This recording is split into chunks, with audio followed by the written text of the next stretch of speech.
Welcome to KTET physics academy. ഈ വീഡിയോയിൽ നമ്മൾ ഡിസ്കസ് ചെയ്യാനായിട്ട് പോകുന്നത് പ്രസംഗ രീതി എന്ന് പറയുന്ന പെഡഗോഗിയുമായി ബന്ധപ്പെട്ട് വരുന്ന നമ്മുടെ അടുത്തൊരു വീഡിയോ ക്ലാസ് ആണ്. ഇത് LPSA, UPSA, KTET category 1, KTET category 2 പരീക്ഷകൾക്കെല്ലാം ഒരുപോലെ യൂസ്ഫുൾ ആയിട്ട് വരുന്ന ഒരു പോയിന്റ് ആണ്.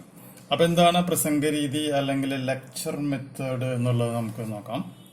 ഈ പ്രസംഗ രീതി അല്ലെങ്കിൽ ലെക്ചർ മെത്തേഡ് എന്ന് പറയുന്നതിന്റെ മറ്റൊരു പേരാണെന്ത്? പ്രഭാഷണ രീതി അല്ലെങ്കിൽ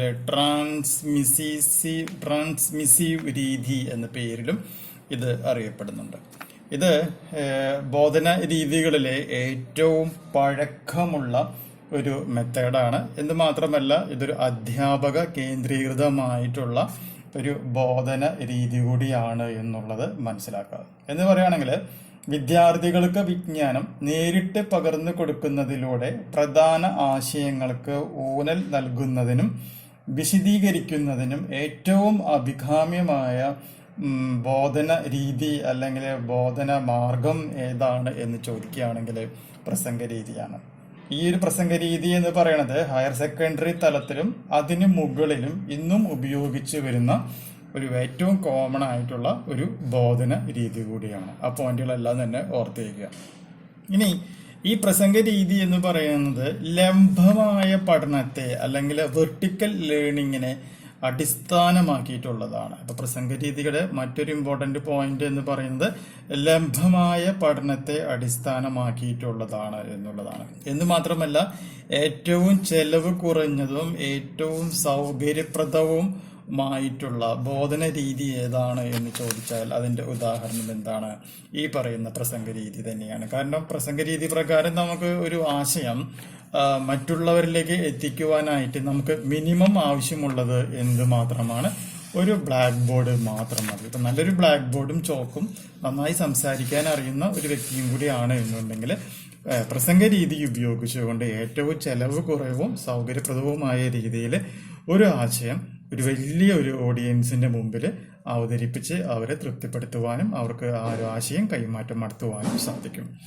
ഇനി പ്രസംഗ രീതിയുടെ മറ്റൊരു പ്രത്യേകത എന്ന് പറയുന്നത് ഇത് നേരത്തെ പറഞ്ഞ പോലെ തന്നെ അധ്യാപക നിയന്ത്രണവും അതുപോലെ തന്നെ വിവര കേന്ദ്രീകൃതവുമായിട്ടുള്ള ഒരു സമീപനവുമാണ് ഇവിടെ വരുന്നത്. അപ്പൊ ഇവിടെ പ്രസംഗ രീതിയെ നിയന്ത്രിക്കുന്നത് അധ്യാപകരാണ്. പിന്നെ അത് മാത്രമല്ല ഇതിന്റെ സമീപനം എന്ന് പറയുന്നത് വിവര കേന്ദ്രീകൃതമായിട്ടുള്ള ഒരു സമീപനമാണ് എന്നുള്ളൊരു പോയിന്റും കൂടി പ്രത്യേകം മനസ്സിലാക്കാം.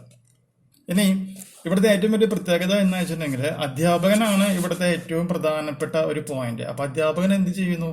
ആ പറയാൻ പോകുന്ന വിഷയത്തെ കുറിച്ചിട്ട് നല്ല രീതിയിൽ ജ്ഞാനമുള്ള ഒരു വ്യക്തി ആയതുകൊണ്ട് അദ്ദേഹം നമ്മളങ്ങനെ വിചാരിക്കുന്നു. അങ്ങനെ വിചാരിച്ചുകൊണ്ട് അധ്യാപകൻ എന്ത് ചെയ്യുന്നു? അദ്ദേഹത്തിന്റെ മനസ്സിലുള്ള ആശയങ്ങൾ മുഴുവനും ഒരു ചുരുങ്ങിയ സമയത്തിനുള്ളിൽ തന്റെ മുമ്പിലിരിക്കുന്ന വിദ്യാർത്ഥികളിലേക്ക് അദ്ദേഹം ഡെലിവറി ചെയ്യുകയാണ് ചെയ്യുന്നത്, അല്ലെങ്കിൽ പറയുകയാണ് ചെയ്യുന്നത്. അങ്ങനെ പറയുന്ന സമയത്ത് അധ്യാപകൻ പറയുന്ന കാര്യങ്ങൾ മുഴുവനും ശ്രദ്ധാപൂർവം വിദ്യാർത്ഥികൾ അവരുടെ മുന്നറിവിന്റെ അടിസ്ഥാനത്തിൽ കേട്ടിരിക്കേണ്ട ഒരു സാഹചര്യമുണ്ട്. അങ്ങനെ വരുന്നൊരു സാഹചര്യത്തിൽ അധ്യാപകനും വിദ്യാർത്ഥികളും തമ്മിലുള്ള ഒരു ഇന്ററാക്ഷൻ അല്ലെങ്കിൽ ഒരു ആശയവിനിമയം അവിടെ ഇല്ലാതാവുകയും അത് ഒരു മന്ദത ഈ ഒരു രീതിയെ ബാധിക്കുകയും ചെയ്യും. പ്രസംഗ രീതിയിലുള്ള അധ്യാപകന്റെ സംസാര രീതി തികച്ചും അരോചകമാണ്, അല്ലെങ്കിൽ പ്രസന്റ് ചെയ്യുന്ന രീതി മോശമാണ് എന്നുണ്ടെങ്കിൽ ആ മന്ദതയുടെ തോത് എന്ന് പറയുന്നത് വളരെ നല്ല രീതിയിൽ കൂടി വരും എന്നുള്ളത് പ്രത്യേകമായി മനസ്സിലാക്കാം.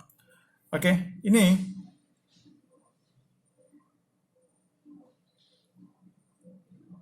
ഇടായിരുന്ന മറ്റൊരു സംഗതിയാണ് പ്രഭാഷണ രീതിയുടെ പ്രധാനപ്പെട്ട തത്വങ്ങൾ എന്തൊക്കെയാണ്? പ്രഭാഷണ രീതിയുടെ പ്രധാനപ്പെട്ട തത്വങ്ങൾ എന്തൊക്കെയാണ് എന്നാണ് നമ്മുടെ ചോദ്യം. അപ്പൊ അതിന്റെ ഒന്നാമത്തെ പോയിന്റ് ഇതാണ്: ഒരു വിദ്യാർത്ഥിക്ക് കേൾക്കുന്നതിലൂടെ നന്നായി പഠിക്കുവാനായി സാധിക്കുമെന്നുള്ളതാണ് ഒന്നാമത്തെ തത്വം. രണ്ടാമത്തെ തത്വം എന്ന് പറയുകയാണെങ്കിൽ പ്രഭാഷണ രീതിയിലൂടെ വിഷയത്തെക്കുറിച്ചോ അല്ലെങ്കിൽ വിഷയവുമായി ബന്ധപ്പെട്ട മറ്റു കാര്യങ്ങളെക്കുറിച്ചോ വിദ്യാർത്ഥികൾക്ക് തികച്ചും പൂർണ്ണമായ അറിവ് നൽകുവാനായിട്ട് അധ്യാപകന് നല്ല രീതിയിൽ ശ്രമിക്കുവാനായിട്ട് സാധിക്കും. മൂന്നാമത്തെ പോയിന്റ്, നമ്മൾ സംസാരിക്കാൻ പോകുന്ന അധ്യാപകൻ പുതിയതായിട്ട് സംസാരിക്കാൻ പോകുന്ന വിഷയം അദ്ദേഹത്തിന് മറ്റു വിഷയങ്ങളുമായി പരസ്പര ബന്ധിതമാക്കിക്കൊണ്ട് സംസാരിക്കുവാനായിട്ട് സാധിക്കും. നാലാമത്തെ പോയിന്റ് എന്ന് പറയുന്നത് മുമ്പത്തെ അറിവുമായി അല്ലെങ്കിൽ മുന്നറിവുമായി ബന്ധപ്പെട്ട് അദ്ദേഹത്തിന് കാര്യങ്ങൾ എക്സ്പ്ലെയിൻ ചെയ്യുവാനുമായിട്ട് സാധിക്കും എന്നുള്ളതാണ് ഇതിൻ്റെ ഏറ്റവും വലിയൊരു പ്രത്യേകത. അപ്പോൾ പ്രഭാഷണ രീതിയുടെ പ്രധാനപ്പെട്ട തത്വങ്ങൾ ഇപ്പോൾ എന്തൊക്കെയാണ്? ഒന്നാമത്തെ പോയിന്റ്, ഒരു വിദ്യാർത്ഥിക്ക് കേൾക്കുന്നതിലൂടെ നന്നായി പഠിക്കുവാനായി കഴിയും. രണ്ടാമത്തെ പോയിന്റ്, പ്രഭാഷണ രീതിയിലൂടെ വിഷയത്തെക്കുറിച്ചും വിഷയവുമായി ബന്ധപ്പെട്ട മറ്റു കാര്യങ്ങളെക്കുറിച്ചും വിദ്യാർത്ഥികൾക്ക് തികച്ചും പരിപൂർണമായ അറിവ് നൽകാൻ അധ്യാപകന് പറ്റും. മൂന്നാമത്തെ പോയിന്റ്, വിഷയം മറ്റു വിഷയങ്ങളുമായി ബന്ധിപ്പിച്ച് സംസാരിക്കുവാനായിട്ട് സാധിക്കും. നാലാമത്തെ പോയിന്റ്, മുമ്പത്തെ അറിവുമായി ബന്ധപ്പെട്ട പുതിയ അറിവ് വിദ്യാർത്ഥികൾക്ക് നൽകുവാനായിട്ട് അധ്യാപകന് സാധിക്കും എന്നുള്ളതാണ്. ഇനി അടുത്ത പോയിന്റ് ഇതാണ്, ഈ പ്രഭാഷണ രീതി എന്ന് പറയുന്നത് എപ്പോഴാണ് ഉപയോഗിക്കേണ്ടത്? അപ്പം എപ്പോഴാണ് പ്രഭാഷണ രീതികൾ ഉപയോഗിക്കേണ്ടത്? കുറച്ച് 5 പോയിന്റുകളാണ് പഠിക്കാനായിട്ടുള്ളത്. ഒന്നാമത്തെ പോയിന്റ്, ഒരു വലിയ യൂണിറ്റിന്റെ അവലോകനം നൽകുവാനായിട്ട് ഇത് ഉപയോഗിക്കാറുണ്ട്. എന്താണ്?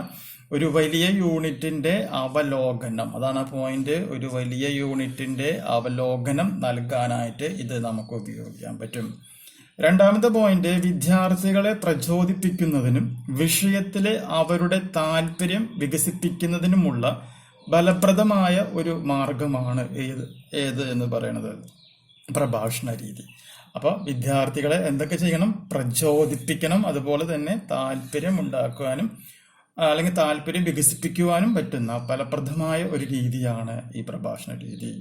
മൂന്നാമത്തെ പോയിന്റ് എന്ന് പറയുന്നത്, വിദ്യാർത്ഥികളുടെ വായനയ്ക്ക് അനുബന്ധമായും പ്രധാന ആശയങ്ങൾ വ്യക്തമാക്കുന്നതിനും നമുക്ക് എന്ത് ചെയ്യാനായിട്ട് പറ്റും? പ്രഭാഷണ രീതി നമുക്ക് ഉപയോഗിക്കാം. നാലാമത്തെ പോയിന്റ്, ചുരുങ്ങിയ സമയത്തിനുള്ളിൽ പ്രധാനപ്പെട്ട വിവരങ്ങൾ നൽകിക്കൊണ്ട് വിദ്യാർത്ഥികളുടെ സമയം ലാഭിക്കുവാനായിട്ട് ഈ രീതി സഹായിക്കും. അഞ്ചാമത്തെ പോയിന്റ്, പശ്ചാത്തലം അല്ലെങ്കിൽ ഒരു പുതിയ അറിവിന്റെ അവസ്ഥ അല്ലെങ്കിൽ അത് ഏത് രീതിയിലാണ് ആ അവസ്ഥ നിൽക്കുന്നത്, അതിന്റെ റേഞ്ച് എന്താണ് തുടങ്ങിയിട്ടുള്ള കാര്യങ്ങളെല്ലാം, അതായത് പശ്ചാത്തലം നൽകാനായിട്ട് ഈ രീതി നമുക്ക് ഉപയോഗിക്കാനായിട്ട് പറ്റും. ഇനി അടുത്തതായിട്ട് ഈ പ്രഭാഷണ രീതിയുടെ പ്രധാനപ്പെട്ട ഘട്ടങ്ങൾ ഏതൊക്കെയാണ് എന്നുള്ളതാണ്. അപ്പൊ അതിൽ വരുന്നത് ഒന്നാമത്തെ ഘട്ടം എന്ന് പറയുന്നത് ഇതാണ്, പ്രഭാഷണത്തിനുള്ള തയ്യാറെടുപ്പ്. അപ്പൊ നല്ല രീതിയിൽ പ്രഭാഷണ രീതിക്ക് വേണ്ടി നമ്മൾ പ്രിപ്പയർ ചെയ്യണം. അപ്പൊ എന്തൊക്കെ പ്രിപ്പയർ ചെയ്യണം എന്നുള്ളതാണ് പോയിന്റ്. ഒന്നാമത്തെ പോയിന്റ്, വിദ്യാർത്ഥികളുടെ സ്വഭാവമനുസരിച്ച് ഉചിതമായ ഭാഷയും അവതരണ രീതിയും തയ്യാറാക്കണം. അതുപോലെ തന്നെ ഓഡിയോ വിഷ്വൽ എയ്ഡുകൾ, നമ്മുടെ ഈ വിഷയം അവതരിപ്പിക്കാൻ ആവശ്യമായിട്ടുള്ള പ്രോപ്പറായിട്ടുള്ള ഓഡിയോ വിഷ്വൽ എയ്ഡുകൾ നമ്മൾ കരുതണം. അതുപോലെ തന്നെ വിദ്യാർത്ഥികളെ ആകർഷിക്കുവാനായിട്ടുള്ള കുറച്ച് മോട്ടിവേഷൻ ടെക്നിക്സ് നമ്മൾ അവലോകനം ചെയ്യണം. പിന്നെ പ്രഭാഷണത്തിനിടയിൽ നമ്മളിങ്ങനെ സംസാരിച്ചുകൊണ്ടിരിക്കുമ്പോൾ ചില കുട്ടികൾ ചില സംശയങ്ങൾ ചോദിക്കാൻ പറയുന്നത് പലതരത്തിലുള്ള ഡിസ്ട്രാക്ഷൻസ് ഉണ്ടാകും. അങ്ങനെ ഉണ്ടെങ്കിൽ ആ ഡിസ്ട്രാക്ഷൻസ് അല്ലെങ്കിൽ തടസ്സങ്ങളെ എങ്ങനെ തടയണം എന്നുള്ളത്, അല്ലെങ്കിൽ അത് എങ്ങനെ കൈകാര്യം ചെയ്യണം എന്നുള്ളത്, അല്ലെങ്കിൽ എങ്ങനെ പരിഹരിക്കണം എന്നുള്ളത് മുൻകൂട്ടി നമ്മൾ മനസ്സിലാക്കിയിരിക്കണം. പിന്നെ ഈ പ്രഭാഷണ രീതി എന്ന് പറയുമ്പോൾ അതിനെന്തുണ്ടായിരിക്കണം? ഒരു ആമുഖം ഉണ്ടായിരിക്കണം. ഇതാണ് രണ്ടാമത്തെ ഘട്ടം. ഈ ആമുഖം എന്ന് പറയുന്നത് ഹ്രസ്വമാണ്, വളരെ ചെറിയതായിരിക്കണം. അതുപോലെ തന്നെ മികച്ച രീതിയിലുള്ള ഒരു ആമുഖം ആയിരിക്കണം. ഇനി പ്രഭാഷണത്തിന്റെ ബോഡി എന്ന് പറയുകയാണെങ്കിൽ ഈ ബോഡിയിലാണ് എന്തുണ്ടാകുന്നത്? വ്യക്തമായ ഒരു വൈജ്ഞാനിക ചട്ടക്കൂട് ആണ് ബേസിക് ആയിട്ടും ഇവിടെ ഉണ്ടാകേണ്ടത്, പ്രഭാഷണത്തിന്റെ ബോഡിയിൽ ഉണ്ടാകേണ്ടത്. മൂന്നാമത്തത് അതിന്റെ സമാപനമാണ്. അതായത് പ്രധാനപ്പെട്ട പോയിന്റുകൾ നമ്മൾ അവസാനം സംഗ്രഹിക്കണം. രണ്ടാമത്തെ പോയിന്റ്, പൊതുവൽക്കരണം നമ്മൾ രൂപീകരിക്കണം. മൂന്നാമത്തെ പോയിന്റ്, പ്രത്യാഘാതങ്ങൾ അല്ലെങ്കിൽ ഇതുമായി ബന്ധപ്പെട്ട് നിങ്ങൾക്ക് പുതിയതായിട്ട് എന്തെങ്കിലും ആശയങ്ങളുണ്ടോ തുടങ്ങിയിട്ടുള്ള കാര്യങ്ങൾ കുട്ടികളോട് ചോദിക്കുന്ന ഒരു രീതിയും കൂടി നമ്മൾ അവിടെ ഉപയോഗിക്കണം. ഇനി പ്രഭാഷണ രീതിയുടെ പ്രയോജനങ്ങൾ എന്തൊക്കെയാണെന്നുള്ളതാണ് നോക്കേണ്ടത്. ഒന്നാമത്തെ പോയിന്റ്, സമയത്തെ സംബന്ധിച്ചിടത്തോളം ഇത് ലാഭകരമാണ്. അപ്പൊ സമയം ലാഭിക്കാം. രണ്ടാമത്തെ പോയിന്റ്, വിദ്യാർത്ഥികൾക്കിടയിൽ ഏകാഗ്രതയുടെ ശീലം വളർത്തിയെടുക്കുവാനായിട്ട് സഹായിക്കും. മൂന്നാമത്തെ പോയിന്റ്, ഉയർന്ന തലത്തിലുള്ള വൈജ്ഞാനിക ലക്ഷ്യങ്ങൾ, പ്രയോഗം, വിശകലനം, സമന്വയം എന്നിവ കൈവരിക്കുവാനായിട്ട് ഇത് സഹായിക്കാറുണ്ട്. നാലാമത്തെ പോയിന്റ്, പ്രഭാഷണ രീതി വ്യവസ്ഥാപിതമായി ഒരു വിഷയത്തെ അവതരിപ്പിക്കുന്നു. അഞ്ചാമത്തെ പോയിന്റ്, ഇത് നല്ല പ്രേക്ഷക ശീലങ്ങൾ വികസിപ്പിക്കാനായിട്ട് പറ്റും. ആറാമത്തെ പോയിന്റ്, ഈ രീതിയിലൂടെ പുതിയ വിഷയം എളുപ്പത്തിൽ അവതരിപ്പിക്കാം. ഏഴാമത്തെ പോയിന്റ്, മുമ്പത്തെ അറിവും പുതിയതും തമ്മിൽ ബന്ധിപ്പിക്കുവാനായിട്ട് ഇത് സഹായിക്കാറുണ്ട്. കിട്ടിയില്ലേ? ഇനി പ്രഭാഷണ രീതിയുടെ പോരായ്മകൾ 4 നോക്കാം. ഒന്നാമത്തെ പോയിന്റ്, ഇതൊരു അധ്യാപക കേന്ദ്രീകൃത രീതി ആയതിനാൽ വിദ്യാർത്ഥികളുടെ പ്രവർത്തനത്തിന് ഇത് വളരെ കുറച്ച് സാധ്യതകൾ മാത്രമേ നൽകുള്ളൂ. രണ്ടാമത്തെ പോയിന്റ്, ഈ രീതിയിൽ വിദ്യാർത്ഥി ഒരു നിഷ്ക്രിയ പങ്ക് വഹിക്കുകയാണ് ചെയ്യുക, അതായത് മന്ദത ഉണ്ടാവാനുള്ള ചാൻസ് ഉണ്ട്. 3, വ്യക്തിഗത വ്യത്യാസങ്ങൾ ഇവിടെ കണക്കിലെടുക്കുന്നില്ല. നാലാമത്തെ പോയിന്റ്, സൈക്കോ മോട്ടോർ ലക്ഷ്യങ്ങൾ കൈവരിക്കുന്നതിന് ഒരു കാരണവശാലും ഈ പ്രഭാഷണ രീതി സഹായിക്കില്ല. അപ്പൊ ഇത്രയും കാര്യങ്ങളാണ് ലെക്ചറർ മെത്തേഡ് അല്ലെങ്കിൽ പ്രഭാഷണ രീതിയുമായി ബന്ധപ്പെട്ട് നമുക്ക് അറിയേണ്ടത്. പുതിയൊരു വീഡിയോ ആയിട്ട് നമുക്ക് വീണ്ടും കാണാം. ബൈ.